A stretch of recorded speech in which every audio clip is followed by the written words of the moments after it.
kas yra? Medis. Nes čia yra vikingų kapinės. Bet tai čia tipo, ne? Ne, čia ne tipo, čia yra vikingų kapinės ir jau sielos per audrą pakyla ir verčia medžius. Ką tu pykas? Šiku. Instagramai fotkini. Nu, saulė išlindo biškai gražiau atrodo tie akmenys patys. Taip, ir taip. Ir aš jums papasakosiu, gerbiami žiūrovai, apie šį akmenį. Tik man įdomu, ar čia girdis ar nesigirdė. Nesigirdė, tai lempa. Šis akmuo čia buvo pastatytas 263 metais. Va šitas. Taip, ne 1000, bet tiesiog 263 Va koks gražus akmuo. Mes Pažiūrėkit, galime matyti jo struktūros, Eik tu savo. nes matome šitą kampą, jis yra Va čia matėm, kažkas turbūt buvo išskaptavęs biškį, Čia buvo nes su tam tikrais Aš tai senoviniais sakyčiau, įrankiais. Aš tai sakyčiau, kad čia buvo, kaip senovėje vikingai labai mėgdavo komfortabilumą. Tai manyčiau, čia buvo fotelis, jie tiesiog ateina, atsisėda taip. Bet man įdomu tada, kur dingo va šitas Ir va visa atsiremia. apačia.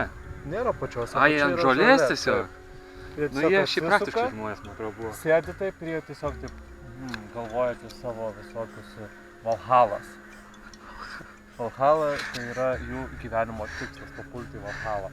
Ir tuo metu ten vikingai prisikėlė iš kapų vaikšto, bet jau jie modernizuoti. Langas į vikingų pasaulį.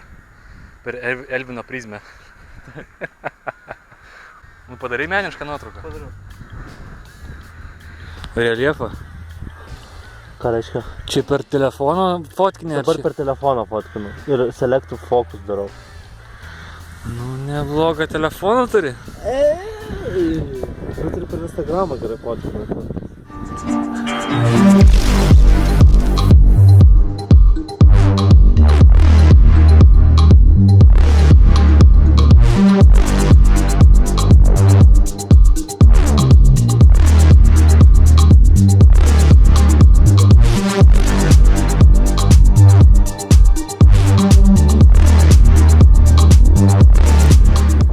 Pokemonus dar gaudai? Ne, filmuoju morkos. Plak, žiūrėk, padarysim taip. Pala, čia mato, nemato. Nemato. Plak, žiūrėk.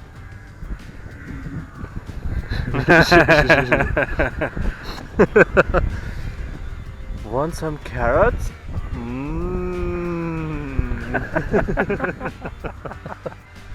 Want some carrots?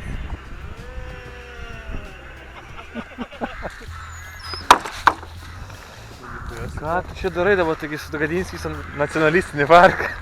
Čia tai dviračiai. Na, čia tai lievas kažkoksai.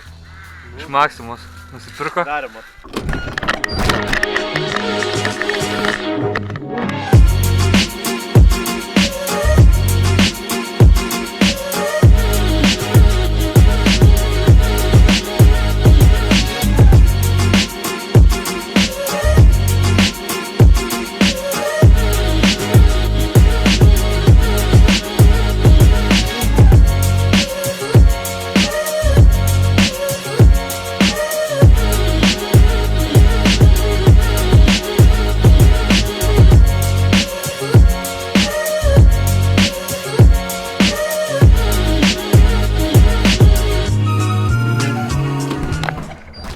Tai jau baigėsi mūsų kelionė.